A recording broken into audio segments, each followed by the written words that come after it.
Hey guys, welcome to another episode of Geek World Radio. So there's been rumors going around for a little while now that Fox wants to do another X-Men spin-off, this time a Mystique movie. And we're kind of wondering, can they do a Mystique spin-off? Can the character hold her own movie? So we're going to be talking about that today. Now, for those of you who have not seen X-Men Days of Future Past, warning you right now, there might be some spoilers here, so, just keep that in mind. And if you haven't seen it yet, then that's your fault because it's awesome and it just came out and you should have seen it opening weekend. So the main question, of course, is should they have a Mystique spin-off movie? And the answer is no. Thanks so much for watching. If you guys want to listen to our radio show, we're on every week on 8100 The Point. Oh, Dave. Well, we're still going to go? Yes. The answer is no, Anime, right? Can they even make an X-Men movie work without Wolverine? He's sort of omnipresent in these movies. Okay, I'm going to get into a spoiler right now. And real quick, before I even go in that, I'm pretty sure X-Men First Class is the one that made the least amount of money, and I think it's because it had the least amount of Wolverine. All well and good, but like I said, here's a spoiler right now. At the very end of X-Men, Wolverine gets pulled out of the water by Stryker, who is not Stryker, but actually Mystique. Yes. So there you go. Set up right there that it can be a Mystique movie that includes Logan. We're gonna need Mystique. Why? You're a cold-hearted bitch.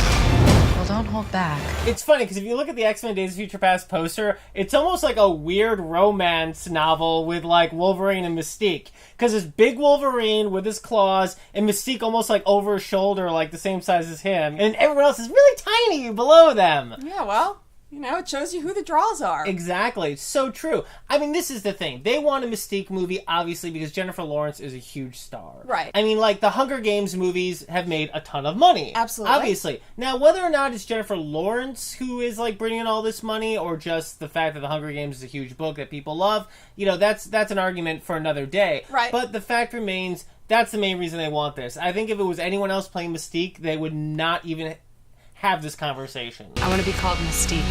It's possible, but here's something to think about. Now, Mystique in the comic books is very, very different than Mystique in the movies. Yeah. They sort of created a whole different timeline of Mystique and a whole different kind of character. Those of you who are fans of the comic books know that Mystique is pretty much always bad and kind of psychopathic and a complete terrorist. It's her life is pretty much centered around literally just screwing with the X-Men or robbing stuff or blowing stuff up. Yeah. Now, in some of the alternate universes, this isn't the case, and she's a good guy, which sort of goes to the effect that she can be good.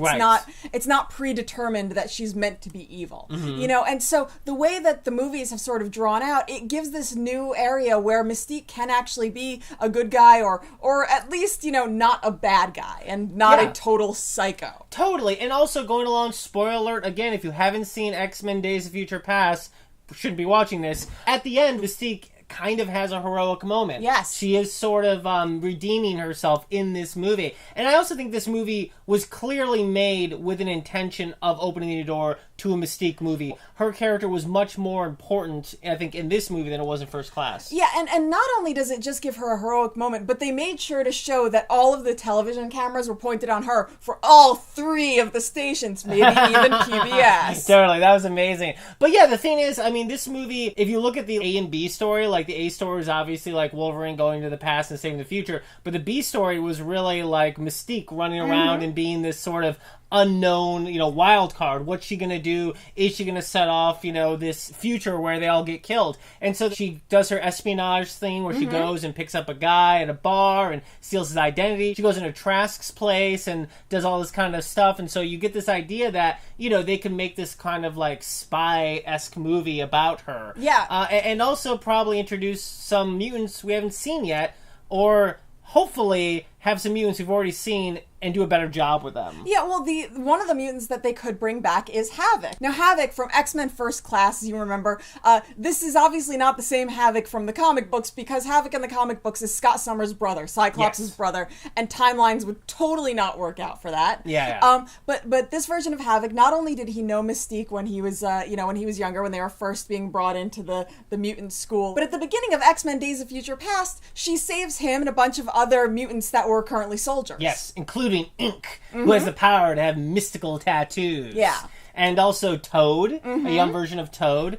There is a lot of open area. The thing is, for me, if they were to do this, it would have to be her sort of playing hero for a little bit, maybe running this team with Havoc and Ink and Toad. Also, wouldn't it be great to have like a younger version of Juggernaut? You may begin, Juggernaut.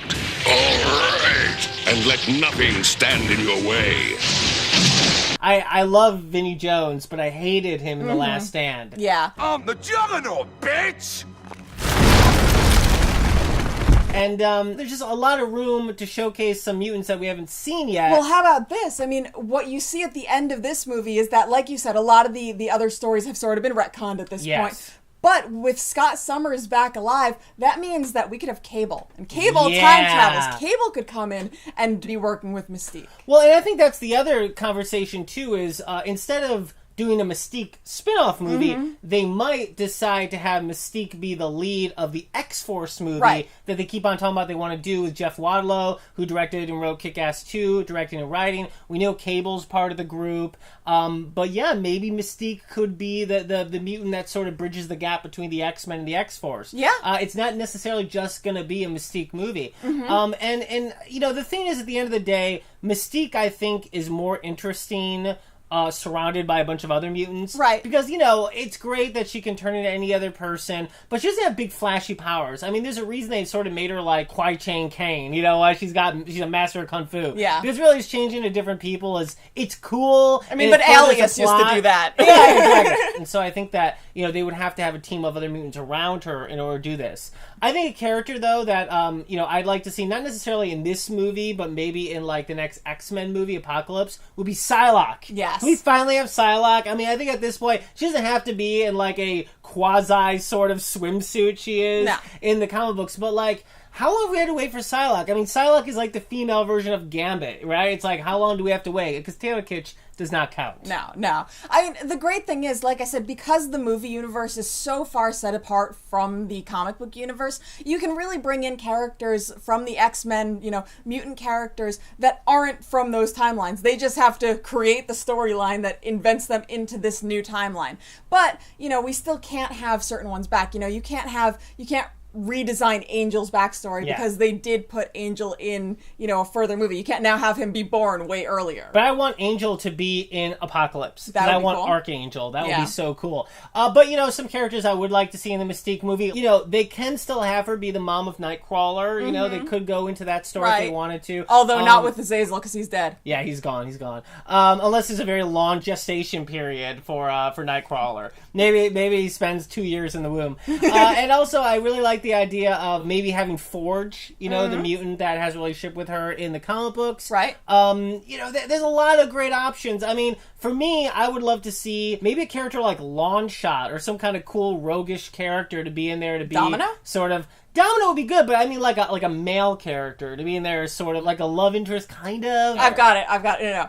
It's just a group of like really powerful female mutants and Wolverine. Yeah, I like that. It's yeah, like Wolverine's Angels. Yeah, I like that. Yeah. Mystique, Domino, Jubilee, Psylocke. Yeah, Wolverine's Angels. I love that. But no Angel allowed because he's a dude. Great idea, anime. I love that. Thank you. And I would love to see as a villain, and I think this could work in a Mystique movie, Mr. Sinister. Yeah. Why haven't we seen him yet? He's literally like the worst guy, and he also ties into Apocalypse too. Right. And you know, it's like it is Apocalypse that sort of creates him and makes him as powerful as he is. So I think that, you know, that would be a really interesting way to maybe tie it in if they were going to do this, which I kind of feel like they might, considering how well this new X-Men movie is doing and how much Jennifer Lawrence is Jennifer Lawrence. Now, I definitely agree with you that is a good potential villain for a Mystique movie. The other thing is, though, that they've already introduced the fact that Mystique was sort of going up against the humans. She was sort of doing spy work against the humans. So our villains could be humans. I mean, Stryker could be the main villain. That's who she was impersonating at the end. That's who, you know, starts the Weapon X program. Right. And, you know, it could be a lot of her and Logan sort of fighting against that. Yeah, it's true, but mutants versus mutants are always kind of more interesting, aren't they? Right. I mean, at the end of the day, all of these movies end up with a big fight where mutants fight other mutants. It's true. It can't just be humans, because that would be unfair. That's true, but, you know, usually the humans find some way to control the mutants, or in this case, you know, bring down giant robots. Yeah, exactly. And also, you know, if this Mystique movie sort of works in with X-Men Days of Future Past, maybe Quicksilver would be part of it. Yeah. Let's see if they keep on going with that character, which I actually really loved in the movie. It's funny, because Quicksilver looked horrible in the Empire magazine, and he looked, like, ridiculous in that Carl's Jr. commercial, but was awesome in the movie. Well, he was awesome in the movie, and the scene with him was one of my favorite scenes of the movie, but he still looked ridiculous. Yeah, he did. But I guess at the end of the day, if they do a Mystique movie, she'd probably have to be the hero. It'd probably be an espionage type thing, probably fighting some kind of mutant like Mr. Sinister. And that makes sense because, like we said, that's sort of how they built the character within the movies, and especially by the end of the new movie. But I think that if they were to make it work, having Wolverine in there for a bit would be the best option. Absolutely. And I'm sure Hugh Jackman would just love to have to, you know, eat like that and lift weights like that for the next 20 years. This is gonna be fun. Hey, you know what? If he doesn't have a memory of all the things that went on, maybe he just sits around getting fat. Exactly. All right, guys. Well, that's our opinion. What's yours? Do you think there should be a Mystique movie? And if you think they should, how can they do it and make you go to the multiplex to see it? Let us know in the comments down below. Either way, thanks so much for watching. If you want to listen to our radio show, we're on every week on Indie 100 and The Point. And if you want to get in touch with us, you can send us an email to geekworldradio@yahoo.com, and be sure to check out our website, geekworldradio.com. You ever notice in the comic books, Mystique gets pregnant, like, a lot? Like, it's like half of her plans are, like, to get pregnant and to have, like, another weird mutant baby. Maybe those are all the skulls that she wears. Ooh. They're tiny. Ooh. Didn't think it was gonna go there. Bye.